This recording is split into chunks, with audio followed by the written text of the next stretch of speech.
It's beer o'clock on Real Ale Craft Beer. I've got a really exciting beer to show you today. Chris sent it from San Diego, sent it to Steve in Manchester, who then forwarded it on to me. So it's a bit of a kind of round the world trip beer. It is Omnipollo and Monkish, or Monkish and Omnipollo, and this is their Space Cake. This is a double IPA with cookies, milk sugar and vanilla beans. It's coming in at 8.3% ABV, and apparently it's a really well sought after beer. Lots of people want to try this beer, so I'm really pleased to have that opportunity to try it. So, resting my glass precariously on my not very straight shelf there. I'm also in a new position in the garden, and this position in the garden is because I've started concreting the floor, and I'm able for the first time to be able to have a little bit of an outdoor studio. It's only the beginning. I'm pretty sure it's going to get better as we kind of move through time, but without further ado, let's get this beer out into a glass and see what we get.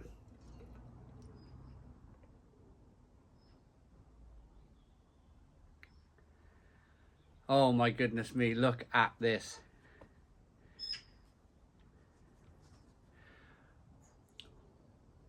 Now let me kind of picture it for you. I'm outside in the fresh air, vast amounts of air all around me. I'm outside. All I can smell, I can't smell any of the flowers. All I can smell is this.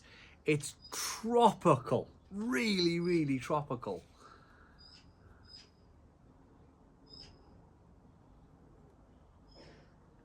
We got a two finger white head. Good levels of carbonation rising up the side of the glass. Desperate to get all of this beer into the glass to see if there's any sediment in there. Monkish beers then. Love their beers. Omnipollo. I've had some great beers from Omnipollo. I've had some stinkers from Omnipollo. I really have. But apparently this is really a really big beer that everybody's looking to try. So without further ado, it's one of those, the carbonation is fantastic, but it's one of those kind of hazy mango juice looking beers. Let's get the aroma.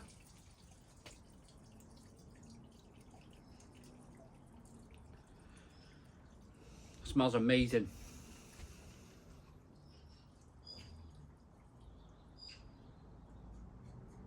Really tropical, pineapple, grapefruit, mango, but then vanilla, but just a touch of vanilla. It's not overly done.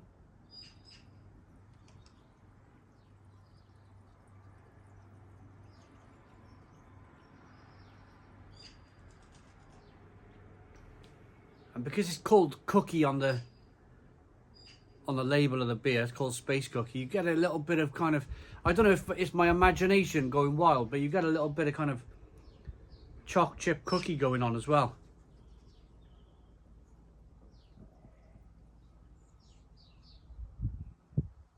Let's dive in. Cheers, everybody.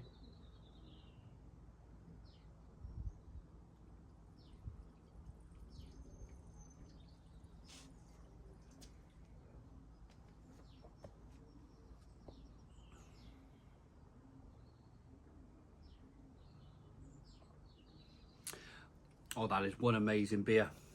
One amazing beer. My goodness me.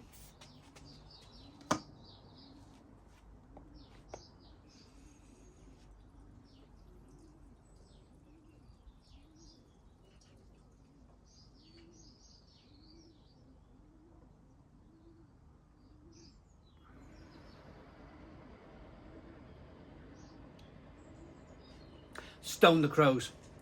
Stone the Crows. What a beer. It's really beautiful. I never use the word beautiful in beer, but I'm going to use that word. It's a beautifully well put together beer. You're getting all your tropical fruits, your passion fruit, your mango, your grapefruit, orange peel, fleshy blood orange. The vanilla, I never thought it would work with cookies. Oh, they've actually made, yeah, cookies, milk sugar and vanilla beans.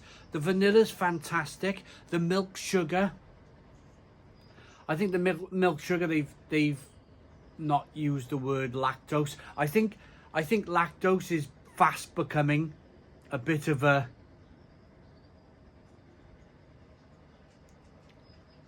uh-oh kind of term when it comes to brewing. I think especially when it comes to kind of IPAs, double IPAs. So lactose is milk sugar. It's a byproduct of milk sugar. So they've gone ahead and used the word milk sugar instead. It sounds better. It sounds better. It doesn't,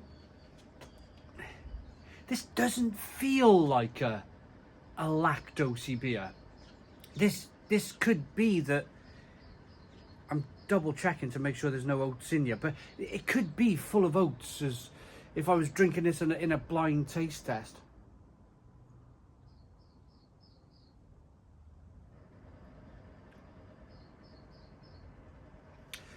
It has actually got cookies in, and I wasn't imagining it. I just thought kind of, I know I read the label, but it kind of, you know, lots of things go over my head, or in one ear out the other. But it actually tastes like cookies.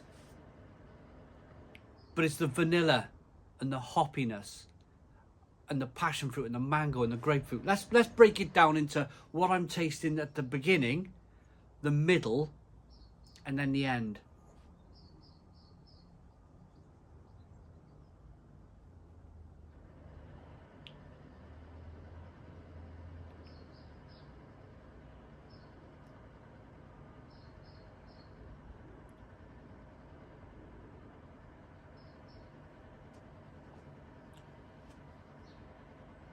So I'm picking up a level of sweetness to begin with. That second taste, by the way, was just can't help drinking it. It's one of those beers that never seems to not be at your lips. But there's a level of sweetness to begin with. There's that fantastic middle. You get the cookies, the vanilla, then the middle, then that passion fruit, that mango, that grapefruit, that orange peel, that fleshy blood orange. And then it goes over to being the finish.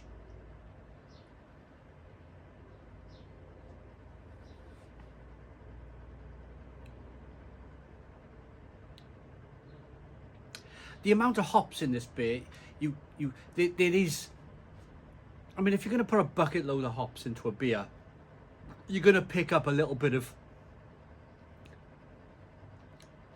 I'm not going to say hop burn. It's not hop burn. It's more a lovely bitterness on the back end.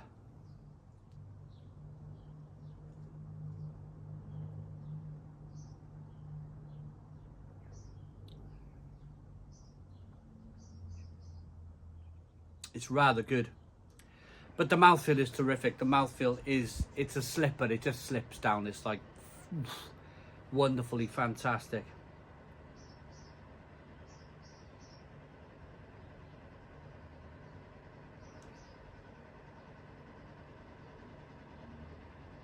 I just want to say a massive thank you to the guys, Steve in San Diego and Chris in Manchester. Just wonderful generosity. To be honest with you, I didn't know this beer existed, and that's because I live thousands of miles from America. This comes from the other side of America, and you can imagine the hype. There's definite hype there. There's going to be hype there because it's terrific beer, but that hype hasn't kind of made it to Wales, if that makes sense. But I can feel it. I can feel that hype. I can feel that kind of excitement for the beer because of what it tastes. It's fantastically well made. It's terrific. And I'm standing out here in this garden, and the reason why I've chosen to be in this position today, I'll give you a little spin round if you want in a minute, is for the first time I've got concrete on the floor. This whole garden was built up with earth all the way to here, right the way to here. It was dreadful. You had a little alleyway going up, and then you'd have a staircase going up over that side of the garden, and you'd make the top, and then there was another level. So what I wanted to do was bring it all down on one level, so I can show you. But this, I've chosen this beer because it's a terrific sounding beer by the sounds of, and it's a terrifically kind of rare beer. So I chose this moment today to review this beer in this very spot as a bit of a celebration for where we are in this project. I'll spin you round now and I'll show you. So you're just seeing wall for now, but now here's the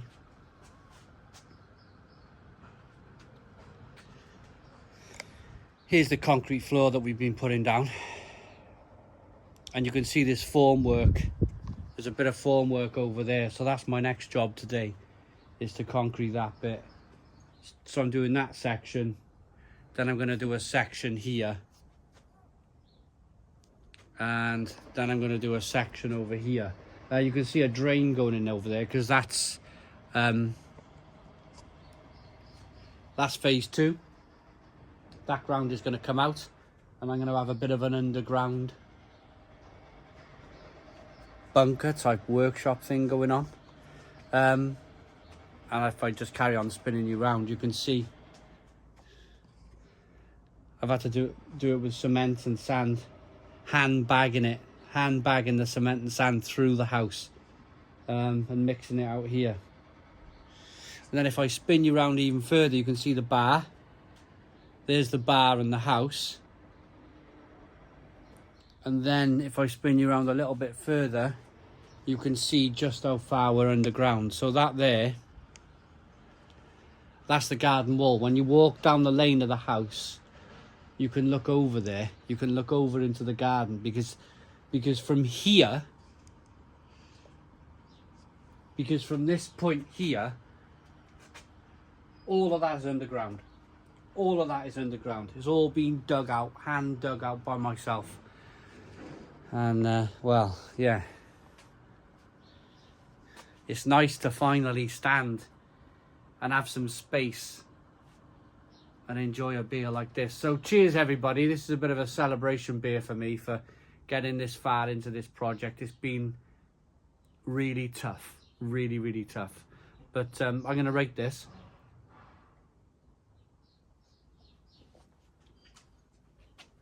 Put it down on the floor. Space Cookie, Monkish X Omnipollo, Stone the Crows 9 out of 10. It's a 9 out of 10 from Real Ale Craft Beer. Please put your comments in the comments box. Subscribe to our daily beer and food reviews. Give us a big fat thumbs up. Boom. Cheers.